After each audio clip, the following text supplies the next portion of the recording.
Tonight, I'm letting my hair down, and we're gonna go to Oregon with this beautiful Portland, Oregon gin named Aria, spelled A-R-I-A.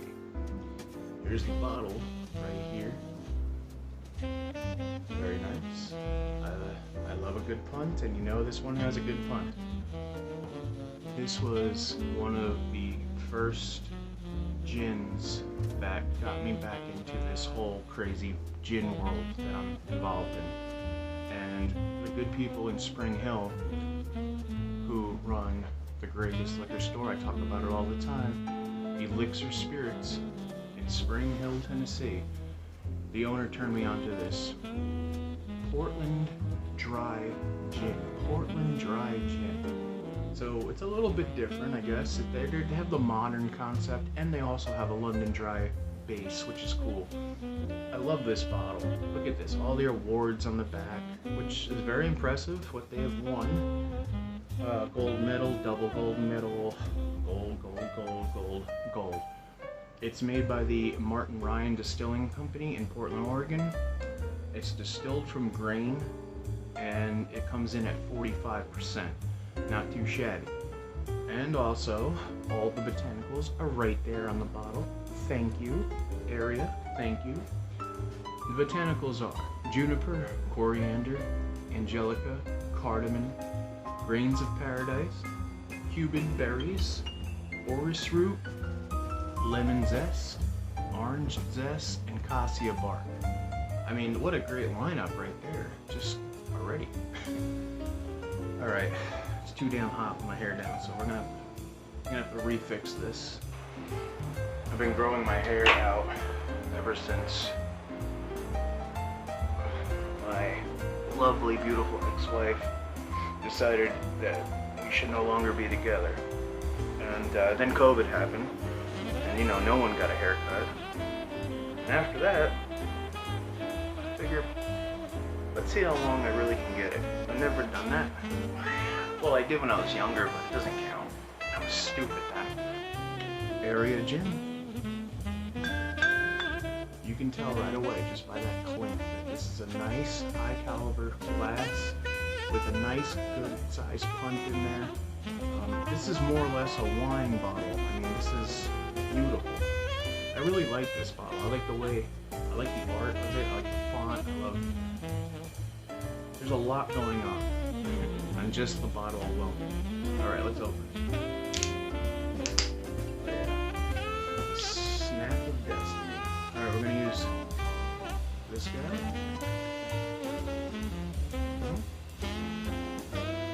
Ooh. Look how sleek, smooth, clear, crisp, just on looks alone.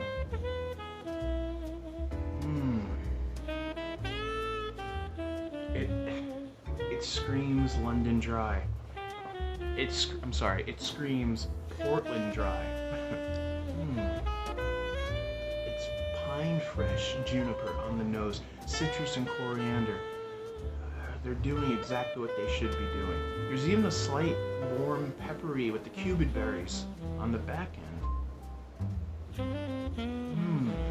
It's close to beef eaters, I gotta give them that. I mean, it's almost on par for beef eaters.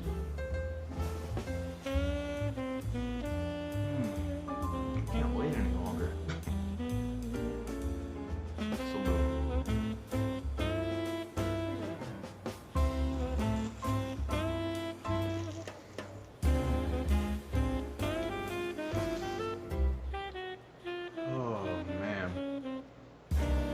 Wow, is that good? It's the palate, the juniper right away on the palate. It screams at you, but not in a, I'm taking you to the forest and I'm gonna tie you up to one of my cousin trees. I'm not doing that. It's just beautiful. It's perfect. The citrus comes in right after that, and the cardamom has that earthy, orris-y note, and together they form it is truly, oh, the burn, such a nice burn. It's a London dry burn that I expect with like Brokers or like Beefeater, like I was saying. It's close to Brokers actually, now that I said that out loud. Man, is this nice. My sister Lindsay lives out in Portland, and I wonder if she has tried this one yet. We're gonna have to figure that out, because if not, I'm gonna have to get her a bottle. Maybe she should get me a bottle, but you know what I mean. So we're gonna do our gin and tonic, of course. I have my beautiful tumbler here.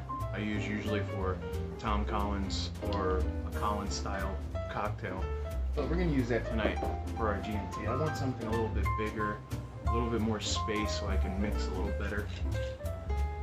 I'm gonna put my standard 2-ounce heavy pour. I wonder if there's any other Portland dry gins. This to this. Oh, and I have had this gin before, many times, if you didn't already know that. And I know that I really enjoy it with citrus, more so than other ones. I got tonic to measure out 3 of these, 2 ounces, 6 ounces. I have lemon and lime juice that I squeezed and had it on the bottom there. I just want to kind of get everything mixed around in the glass.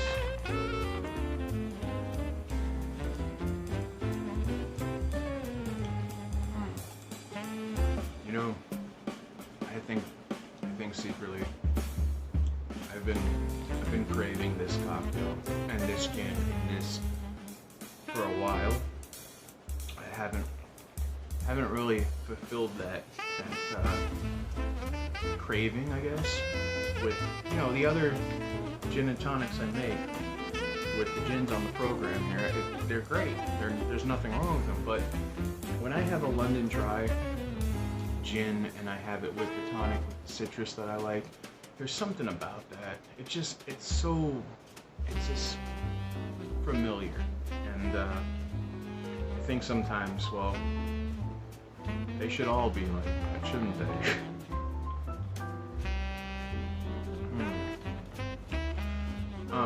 So the citrus is definitely playing with the citrus botanicals. There is this warmness from the cubid berries, like a peppery spice note that the quinine is kind of picking up. It's beautiful. I think if you're a martini person, I know this gin here is a fantastic martini. In fact, you know what? I'm gonna have to do one just to show you. So we're gonna prove this and do a nice martini. 2 inside of my mixing glass, and then a special treat for tonight. This is Ransom, the same Ransom that makes Old Tom, the really nice Old Tom. I mean, on the bottle itself, right? It's made with wormwood, rosehip, skullcap, chamomile, orange peel, verbena, spearmint, star anise, cinnamon bark, coriander, archangel root, burdock root, fennel, cardamom, lemon peel, and vanilla bean. I mean, now that's for a vermouth. That's almost the Monkey 47 lineup right there. The gin and the vermouth.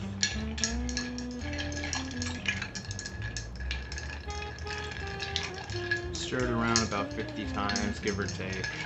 You want some of the dilution from the ice to calm the drink down, but also give it a little bit of body, so you're not just drinking straight alcohol, which, you know, it's fine when you have a bad day. But you want a little dilution. And I always do my martinis with a beautiful lemon peel, expressed oils, and hit the rim around my beautiful, I love this this one, this glass. It's gonna feel like an aristocrat, I don't know. And it just looks so cool. I mean, it's, you know, there's something about visualization. You know, being a chef, a lot of what I do, or what I prepare, what I think, has to end up the way that I think. So the next person that's on my line can pick it up, see my pattern, and try to replicate. And the problem with being a chef most of the time is you don't, not all the time, but a lot of the good sous chefs out there, they have this rhythm with you, and they could feed, and they could feel, and they know, you know, when to say something, when not to say something, when to take over, when I'm about to explode. And you know, I had one of my greatest sous chefs I ever had was up in Tennessee, and this guy, man, he just knew me. He knew me, I knew him, and we got along so great. And that's the problem with most chefs, you know, you don't, not all the time do you find that person. And then there's situations where people are cutting each other on the line. I've seen some crazy shit. Alright, well, cool. Now explain to us, which one would you eat first? Bro, you see, I to eat one first? Yeah. So you go that one, and that one. Alright, what about that salad? Where'd that rank? I don't know, man. I'm not just There's Tony. Hey, Tony, how you doing, man? Tony! Anyway, salute.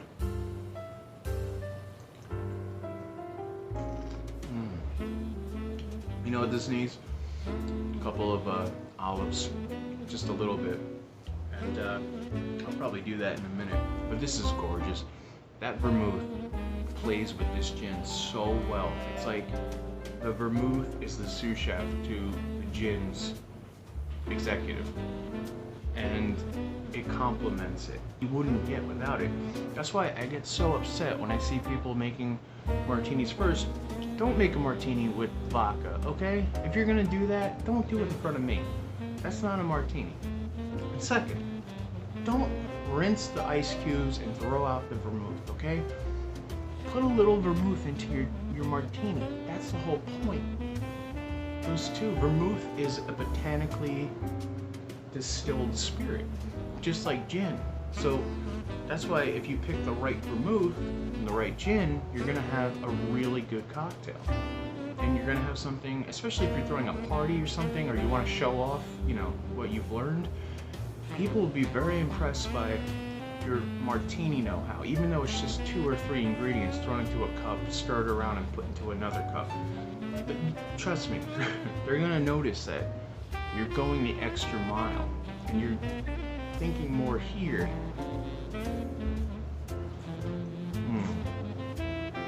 Well, Angela just came up on the couch here, and that's my cue to end this, because she wants her time.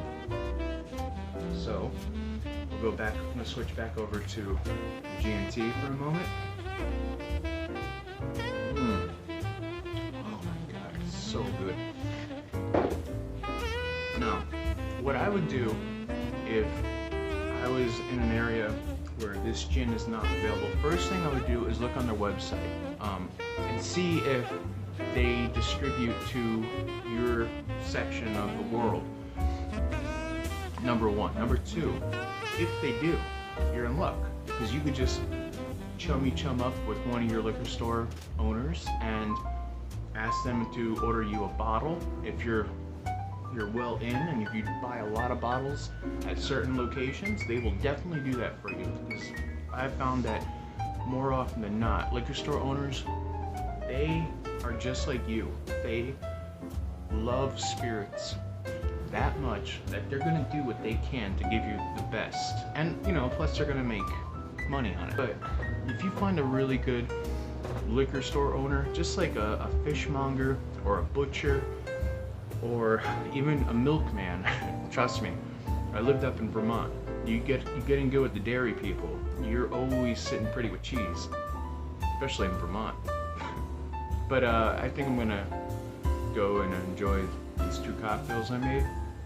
Hopefully you could find this gin where you're at in the neck of the woods, your neck of the woods, and enjoy, because this gin is one of it's one of the keys that I had early on, where I was like, whoa, like what is this?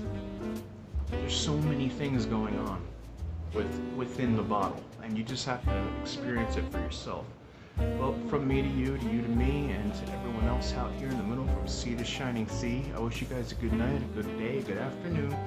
Have a cocktail with me, and I'll see you on the flip side of this. Ciao, you bastards. Thank you so much for joining me. I want to give a special thanks to my sister Lindsay and her boyfriend Ian, who live out in Portland, Oregon. And hopefully I'll get a bottle of this soon shipped to me. Also, I'd like to thank my buddy Tony. Tony, you're the man. Tone the man.